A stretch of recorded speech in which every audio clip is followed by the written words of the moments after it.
Into the ropes and off. A flying tackle by and a drop kick. 10 pounds of pure gold. Got to hold this just a minute. You want a little bit more? I'm a real heavyweight champion. Gotta be the best of me. More to me than anything I've ever done in wrestling. They call this the 10 pounds of gold championship. As existed in a certain Crockett. That canvas pretty hard, and look at Buddy going to work now. Oh! It's Durger time. Welcome back to another episode of Total Extreme Wrestling 2020, Billy Corgan's NWA. We had a pretty good start of our tournament, some shocking conclusions to some of that first round, but we have a lot more to book. Remember, for those of you that are joining in, we are doing a kind of handoff situation with the booking, so I will be doing the first round, and the winners of the first round going into, I guess it's the quarter. I always forget what the names are for tournaments for these. I think it's the quarterfinals that we have next. It might be round 2 and then the quarterfinals. Either way, the next round will be you guys on our Discord.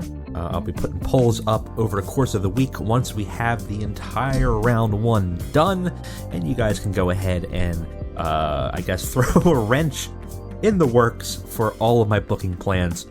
Because remember, by the end of this whole thing, one of these teams will get a long-term contract in NWA and a shot at the tag team champions at our next pay-per-view, which we do have set up now. It will be where we got it here. I believe it is the Great American Bash. Somehow we have gotten that license away from WWE, who I think just announced the Great American Bash for NXT while right before I was filming this. So whatever, man. Listen, okay, it's our own little world. I'm trying to keep that Jim Crockett Promotions, like early WCW naming conventions, because obviously that's the lineage. So obviously we have Starrcade is going to be our big event. We have like 2 big events a year, Wrestle War and Starrcade. Starrcade's our season finale, and that will be in the beginning of September. I'm trying to keep it so we have like about 6 pay-per-views a year. I think that is enough to get some good financial benefits from them without making it a burden, both for booking and for our income. Because our finances are looking okay, though this week we're a little bit shoddy. Most of it came from our production costs. I mean, we have a lot of sponsorship revenue in the wings, hopefully coming in. We do have our merchandise sales are a little weak here, not horrendous. Let's actually look at that, because I think it's the first time that we can look at the merchandise. One of the new things in this game that I really like is it's not there yet. That's a bummer, this month's merchandise. Can we not look at the previous month's? Last month's merchandise sales by worker. We don't have any merchandise sale information from the workers. But what I was going to say is, what is cool is you get to see who, who's selling stuff on here individually, and obviously they get their own specific cuts. So we get to kind of see where people's revenue is coming in. Apparently, we're not going to get that option. We also can change our progress for our upgrades. Right now, we are at a level 4 for our merchandise. So at this level, your merchandise operation has some part-time staff and is being run as a legitimate money-making operation. You can start to monetize your old events by selling them on DVD. The company does not make worker-specific merchandise. At live shows, you can expect to make an average around $2.5 per fan. You expect to make about $5, and it costs about $7.50 a month. So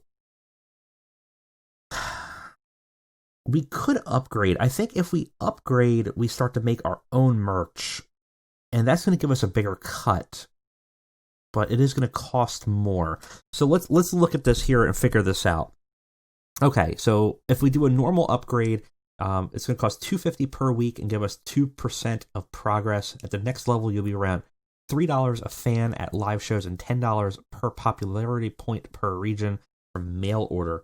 Running costs would be $12.50 a month, but it's also going to cost $250 for 2% progress. So what's did you even make me do math? Jesus Christ. Ugh. All right, so what? That's like $12,000 before we get it all done. How many weeks would that be? It'd be per week. It'd be like the whole. That's a lot of time. What are we looking at for rapid production? 600 a week, 4% progress. Ugh. I think we're going to start to upgrade. Let me just look at these finances here. Could we? Because I think getting some more revenue for our merchandise is going to benefit us, especially when we can start making our own worker-specific T-shirts. Can we afford? Yes, we can. If we're making about 47 in performance, which is pretty solid, I'm fine with running flat, right? Because the money, just us hoarding money is not going to be an issue. If we had $0, it's fine as long as we're paying it in and out. So let's get our merchandise going. I think this is going to help us in the long run. I'm actually going to do rapid production. 600 a week should be fine. Because that would be, we're looking at $2,500 a month. But we're going to get 4% progress per month or per week. So that's going to be 16% progress. So in about a year, a little under a year, we would get fully there. But then we would get a bump of $3 per fan per live show just from buying, and then $10 per popularity point per region from mail order. That seems useful in the long run. Let's go ahead. Maybe let's not do rapid though. Let's just go normal. We'll let it slowly increment up. It's gonna take forever, but that's fine. We'll upgrade, and if we start to see a boost, we can always move up a little bit. But I think it's going to be something that we want to do in the future. Ticket prices, I think we're fine at right now. I'm not too concerned about where we're at.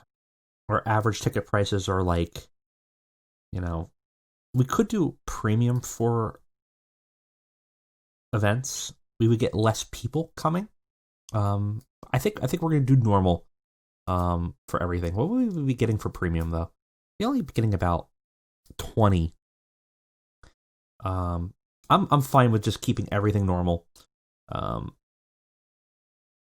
Seems like people are coming in. We're pretty much packing the house up. But we're getting our money. The money's not the issue. I just want to get that popularity points. So I'd rather everyone just fill the entire room every week. We look at something like Impact. Impact was running, I think it's $0. I think when they were in Universal Studios, they were literally just giving tickets away. Unfortunately, I was never given that when I went to Universal. I actually crawled around Universal Studios for a while the first time I was there when Impact Wrestling was still there, hoping that I would get a free ticket. Just like, hey kid, you wanna come watch a wrestling show? Never happened, but there's your weird random story.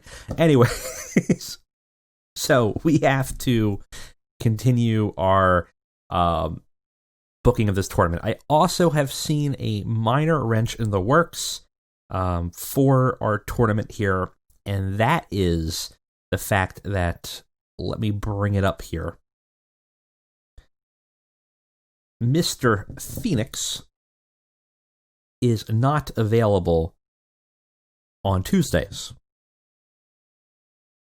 or Thursdays. Is available on Saturdays. Basically, he's not available anytime during the week because of CMLL.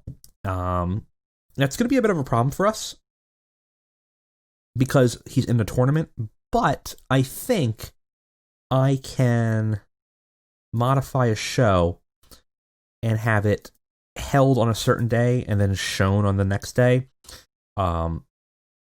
So we might actually do a day where we just jump over and film it on like a Saturday just to get him in on there. That's the benefits of not being a live show, is that we can kind of just go ahead and tape it. We could do multiple shows at a time, but honestly, there's not really that much of a benefit for it, and it breaks up the pace of the YouTube channel, which is why I don't do it. So I know some people were asking about that, like obviously NXT 2014 is going to be starting up soon, hopefully this week, but I'm not going to be doing more than one show at a time on there, even though they book 4 at a time, just because I think the pacing's all out of whack. I think it's better to have an episode, a show, that kind of thing.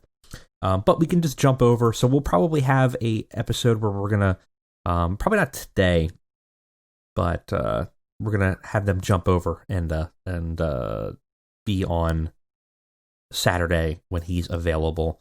What week was he available on? Well, it doesn't really matter. He's always available on Saturdays, so we can do that. Should be pretty easy. Actually, you know what? Why don't we do it this week? Why don't we just get it out of the way?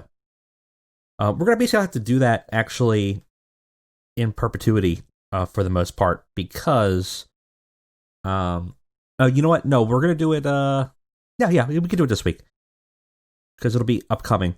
We're going to have to do it in perpetuity, and we'll just show it on Tuesday. It ends up working out better, actually, anyways, because only Tessa is not available, which is not a huge deal right now.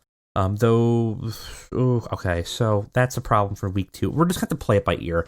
I won't bug you guys with the details, but I'm going to try to move the filming around so that we can get everyone's accommodated. But basically, we'll film it, and then we'll air it on, the Tuesday. Oh, such a pain. Okay, let's go ahead and let's fast forward, and let's get ourselves to, I guess, Saturday now of week 1 to film Power. All right, we're on Saturday. We do have some mail. MLW changed their music to minor license. We might have to look at that because we might be getting a penalty. Though I think because they're part of our alliance, we don't have to compete with them. So that's good. Dax Harwood has an opinion on Skylar and her poor ring psychology. Dax, you don't even work here. Why would I care? Okay. Let's see here. We do have Chikara. Someone was asking in my Discord whether I was going to have Chikara just close up, because obviously after the allegations came out this week, or I guess it was end of last week, Chikara basically closed down. Yeah, I'm probably going to be going through everybody and adding all of the sexual misconduct allegations and other problems to them. And that reminds me right now, I think I just need to take care of something. This really sucks. This was a bummer to me. And I'm not getting rid of everybody that has some type of claim, because obviously there's various degrees of what the sexual misconduct and allegations are, but I think it's more than obvious that David Starr needs to leave the company. So we're going to bounce him out. I had a huge plans for him, as you know from the previous episode, and we're going to do it with somebody else. We're going to bring somebody else in, I think, that can replace David Starr. The idea was that he was going to be like a hero or villain character, kind of a long-term plan where he was trying to like set up a union and take over the NWA for the wrestlers, but then got power mad and power hungry and wouldn't wrest control. So if you guys could think of somebody that you would like to see kind of fill that David Starr role, a charismatic leader, that kind of thing, let me know. I mean, we might even have somebody on the roster that could fill that role nicely. I haven't thought about it yet, but I'm real bummed because I was really happy with where that storyline was going to go, and then all that crap came out, and yeah, I'm not going to bother with that. It's a real bummer. But, it's a shame when wrestlers you love turn out to be really not so great people.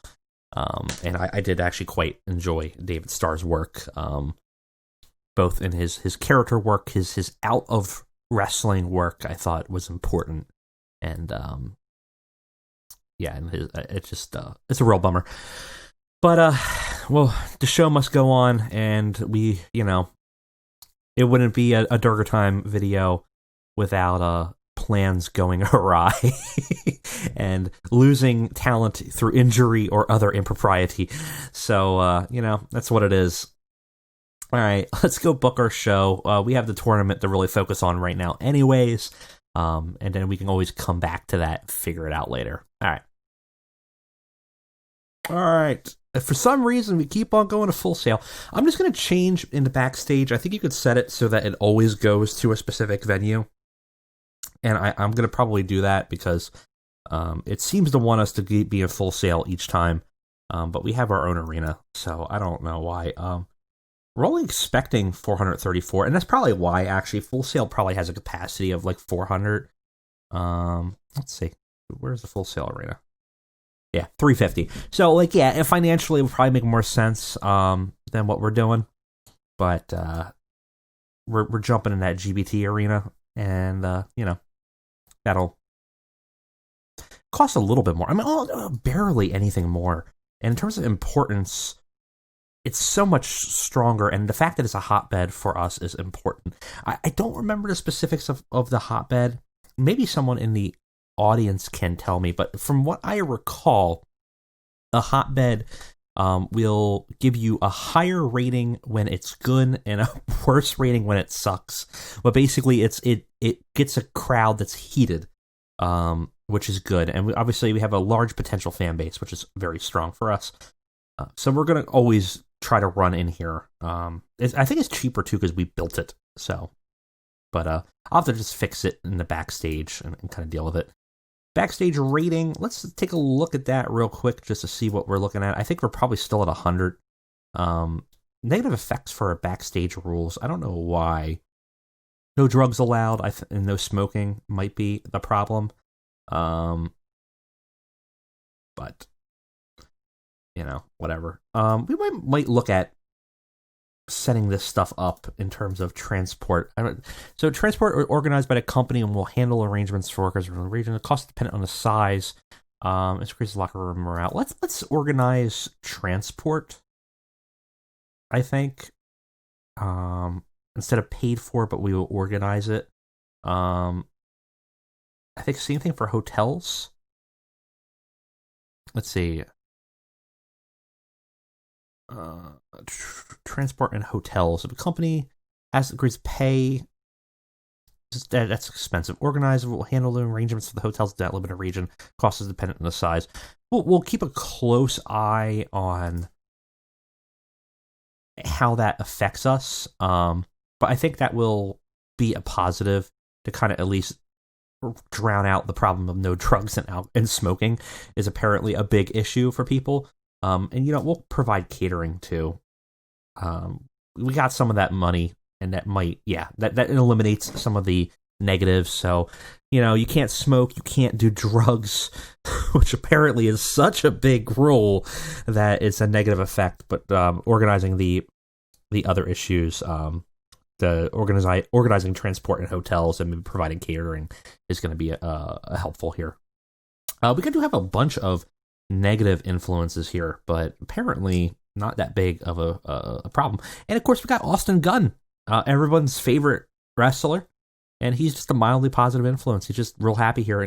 Pillman Jr. is extremely positive. I think Pillman has an egomaniac boost, so as long as he is riding high, he is like a huge bonus for us in the locker room. And since we are pretty much always going to be riding him high, I mean, he's pretty much the future face of the company for us. It's going to be great for us because he's just constantly going to have a glowing personality. As some backstage incidents, Ricky Morton and Josh. Oh no, what happened? Oh, okay. Ricky Morton's taking Josh Woods under his wing as a protege. Well, that's cool. Good for them, I guess. That wasn't really part of the plans. Obviously, Josh Woods and Silas Young having a surprising win, to dismay of some people that saw the Good Brothers lose. But I wanted to keep things a little bit tricky, and I'm listening closely to what the Discord is saying, because I want to make the tournament interesting. And I don't want to throw. There's a lot of people that are going to very obviously win the first round, and I want to kind of throw some wrenches in the works for some plans, because I'm curious to see how you guys interact with it when we get to your round. So that's a little bit of plotting and planning on my part. Unfortunately, you won't get the Good Brothers versus Lucha Brothers, but let's be honest, you'll see that in AEW in a couple of months for real anyways. Locker room controls, let's go ahead and medal. Kind of want to medal people that we have. So instead of some of the people that are just here.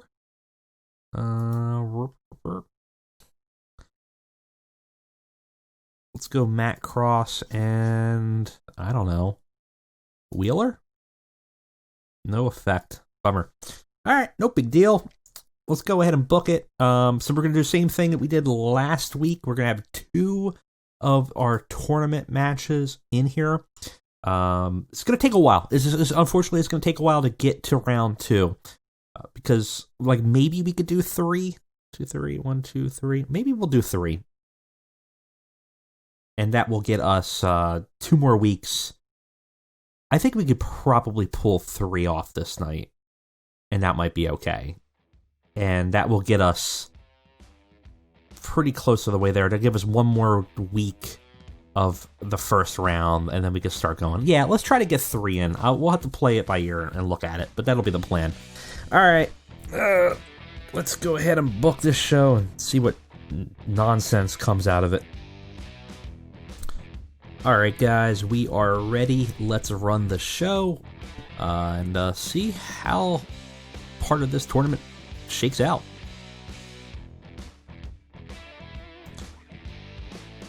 So let's start talking about who we have on the tournament. We are doing 3 matches tonight for the tournament. So we start off with a video package for all of the competitors for the night in the Crockett Cup. Of course, we have, for the first round, we have the Rock and Roll Express showing back up. And they've been, NWA guys for a while.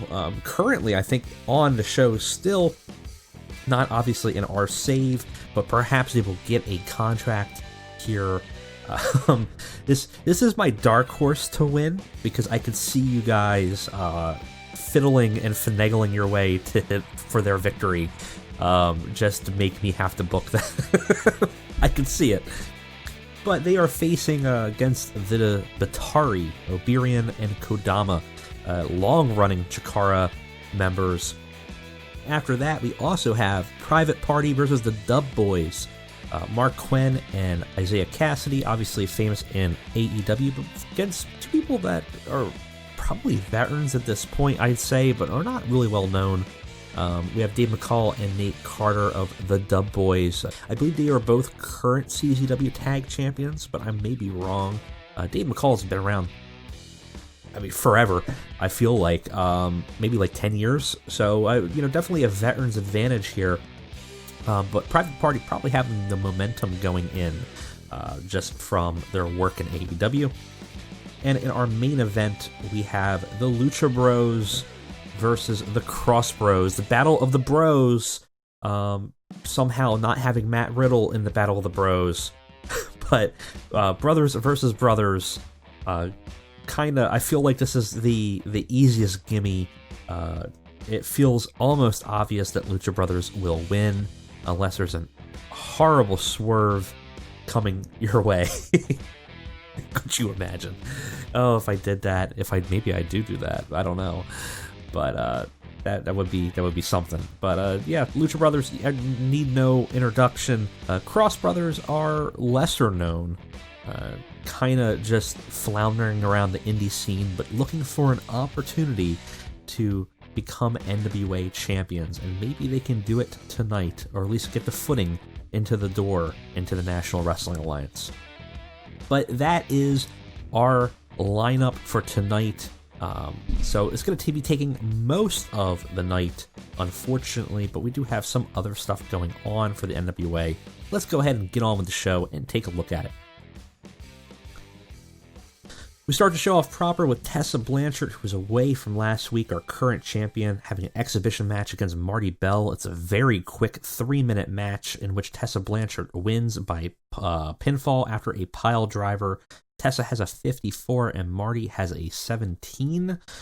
She's not doing very well there, but we solidify Tessa Blanchard, even not being on the show that much lately because of her Impact contract, which I guess I should probably get rid of now.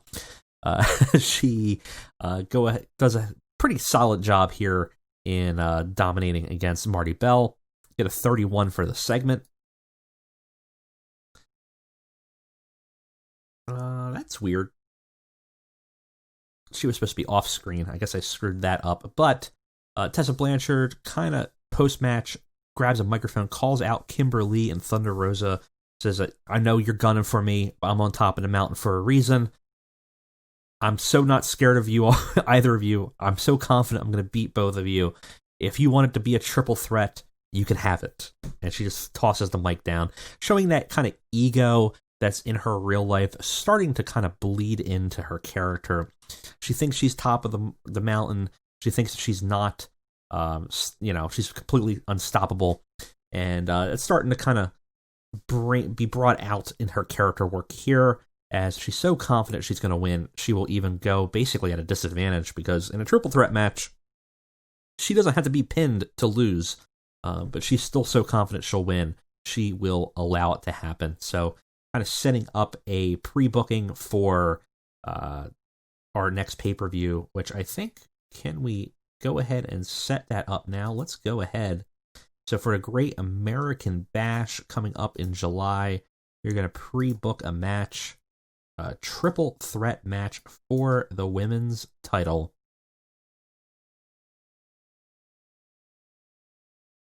Between Thunder Rosa, Kimberly, and our champion Tessa Blanchard. And we will pre-book that for now. So we do have that in the cards. Remember, we do get some bonuses for pre-booking. So it is something we are going to want to do. So we're calling that shot very early. We have, over a month. But we're just calling it out now that will be a match.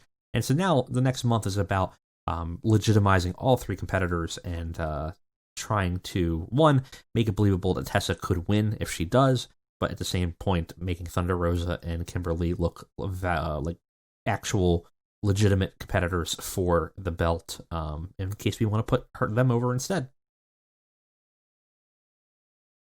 We have an interview with the Rock and Roll Express. They just talk about how happy they are. They're back in NWA. Ricky Morton did not do well without a script, which is unfortunate. But Robert Gibson did improvise very well. They get an adequate and awful, respectively, gimmick debuts. They're here, whatever. Segment's 35. It's not great, but it's it is what it is. But, they're just happy that they're here in the NWA, and they wanted to kind of call out the fact that they're in the tournament and they're looking to win. After that, we have Scott Steiner, who comes out with his belt. He's not actually scheduled for a match. He just looks very angry, and he says, "Give me an effing mic." He screams at a ring crew member, and he snatches it from his hands. And he just starts ranting. He says, "I don't know why the real stars are relegated to the sidelines, while these circus of freaks get to share the prime time in the tournament. They're only in that tournament in some tag teams because they know they can't beat me. They know they don't have a shot at the Chonies Championship, so they got to fight for some trash cup instead of a real belt for real men." Before he even can continue his rant, Danhausen enters the ring and stares him down. And Scott Steiner looks very confused. Danhausen also motions for a microphone, grabs one, and goes, "No swearing." And that's it. He just leaves. And Steiner just is completely sidetracked by this. after Danhausen just rolls away, and he's just in bewilderment, just leaves the ring and stops whatever promo that Steiner was going to start. He just has no idea what just happened. Got the crowd hotter. Danhausen got a very good rating for his initial debut as a weirdo. Segment got a 51, and perhaps hinting at a future singles competition between Scott Steiner and Danhausen. Because, while no one has a contract yet, until they are eliminated from the tournament, I mean, they can kind of still hang out in NWA. They're backstage, and if fights happen, if things happen, man. So Danhausen kind of maybe making an adversary with Scott Steiner, who, Danhausen hates swearing, despite being an evil freaking demon. And Scott Steiner seemingly loves swearing, so definitely some clashes of identity there. We start off our first match of the night. Well, actually, not first match, but the first of our tournament matches, Rock and Roll Express versus Betar. This match sucks. It's 26. Rock and Roll Express, though, do defeat the Betar in 7 minutes. Ricky Morton pinned Kodama after flying crossbody. Gibson had a 29, Morton had a 31, Oberian had a 31, Kodama had a 37. Kodama and Oberian had a great gimmick debut, but unfortunately they are leaving the tournament. And it's not a great match. It did suffer a little bit because it was a work the crowd match, but they were already hot. I did not expect Danhausen and Scott Steiner to get them hot. I should have known, but that does give us a suffer for a little bit of a suffered penalty here. Unfortunately, does not do well here for our segment rating, but does mean that the Rock and Roll Express move forward in the tournament, which is not bad for them. Afterwards, we have a little backstage segment. A camera crew are going backstage, and they're looking through the porthole of the locker room. So the locker rooms sometimes have these little windows, right? So they're looking through the window of the locker room, and they see Brian Pillman talking to somebody. And they kind of get in an angle, and they realize that he's talking to Josephus, seemingly cordially. It seemed like they're talking positively.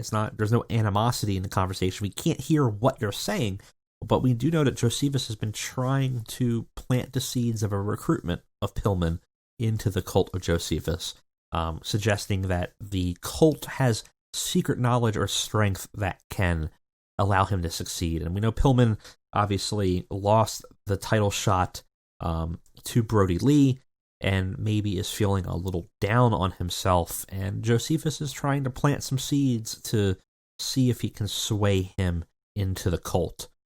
We don't know if it's working or not, because we can't hear. It does okay. Josephus needed a script, even though we can't hear him. I guess he was just looking like he was stuttering over there or something. Next match is another one of the Crockett Cup matches. We have the Dub Boys versus Private Party. It's a pretty decent match, actually. It's a decent wrestling. Did not have much heat, though. Private Party do, in fact, defeat the Dub Boys in 10 minutes. Isaiah Cassidy pins Dave McCall, and obviously moves the Crockett Cup matches forward. It's pretty good. Mark Quinn had a 54. Isaiah Cassidy had a 56. Nate Carter had a 27. Dave McCall had a 31. Great in-ring performances from Private Party. Also, pretty solid gimmick debuts. We have Great and Adequate versus Adequate and Poor for the Dub Boys. Got the crowd buzzing, and obviously the Private Party are tag team specialists and get a bit of a bonus there for working together well. Gets us a 46, which is not bad. After that, we have Nick Aldis going to the interview booth in the corner of the area of the arena, and starts talking. And he starts talking about the board of directors and his involvement within the authority of the company, and talk about the actions that happened last week when they surrounded Miro and just pummeled the crap out of him. Before he can really even get the interview started, though, Miro comes out of nowhere and attacks him.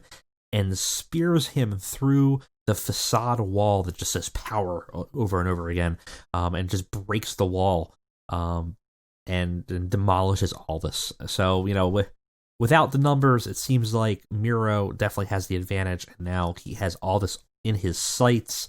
We will see how he can handle that. We do gain heat for the Billy Corgan versus the Board storyline, and got the crowd hotter. 54 rating, awesome.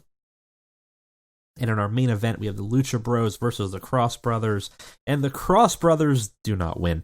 Lucha Brothers defeat the Cross Brothers in 8 minutes when Phoenix pins Christian Cross with Meteora. Phoenix obviously heads and shoulders above everybody else and advances in the tournament. Phoenix had an 80 in-ring performance. It's unbelievable how good Phoenix is in this match. This is a high spots match, because Cross Brothers do have some skill there. They don't perform as well as I was hoping. As our scouting level was a little wide. They had anywhere between a 28 and I think like a 55, and I thought, it's good enough, but we knew Phoenix would carry it in a high spots match anyways. Pentagon, solid worker, 69. We get very good and great for their gimmicks. What can you say? What can you say about this match? This is a fantastic main event. 51 is actually low for what I'm seeing, but I guess the Cross Brothers are, kind of dangling at the bottom end, so that makes sense. Phoenix looks great out there. The Cross Brothers did okay, and obviously they had their specialties and their chemistry, giving the Lucha Brothers a huge bonus. But the Lucha Brothers do move on in the tournament, and we get a 49 for our rating, which is just, I think, a couple higher than our actual show average. So we actually increase all our popularity in 18 regions. Great show. Thank you, Lucha Brothers. And that does bring us to some interesting dynamics here for the rounds. So our quarterfinals option here. So we do have the Lucha Brothers versus 2 guys, 1 tag. Going to be a rough one for the one Silas Young fan in my audience, because that's a tough match, man. I don't know. Lucha Brothers is fan favorites. I don't know, man. Sorry, Joe. I don't know if that's gonna happen, but it's gonna be up to you guys in the Discord. Once we get all of the rounds finalized, we will end up having some debates, some little tit for tat in the audience or in the Discord of, if you vote for my guys here, I'll vote for your guys there. I don't know, but that is the first of the quarterfinals that is confirmed. Obviously, Private Party are going to be facing off against the winners of the other match. So on the other end, we have FTR going to have to face the winners of between the Legion of Rot and Contra Unit, and Private Party are going to be facing the winners of Warhausen versus the Classic Connection, and Rock and Roll Express are going to have to face the winners between the African American Wolves and Violence is Forever. And then that's where things get kind of interesting, because there's some options here. Who knows where it can go? I think the one that will be very interesting to see is the winner of Warhausen and Classic Connection. Warhausen definitely a favorite within the audience, but Private Party also very favorite. So I don't know how that's going to clash when we get to the Discord. Lucha Brothers versus 2 guys, 1 tag is going to be a difficult argument for some select people to make, to see if they can get that to happen.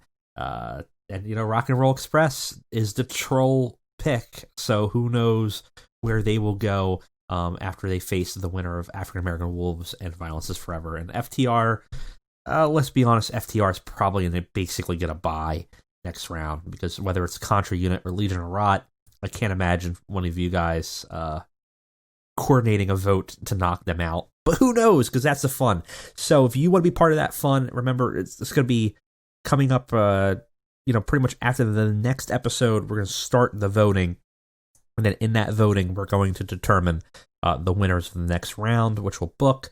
you can join part of that. Join my official Discord. If you want to join that Discord, just go ahead and click on the link in the description that we have. There's a little invite link that should be open for everybody. All right. Can we get a description of our show in here? I would like to see. I always like to see what the game says for our show. I'm assuming it went well. It was excellent and went down really well. 490 fans, not a sellout, but doing pretty good. Actually growing a little bit, which is nice. GCW has a production change, not really an issue for us. So no drama. Very weird, no drama.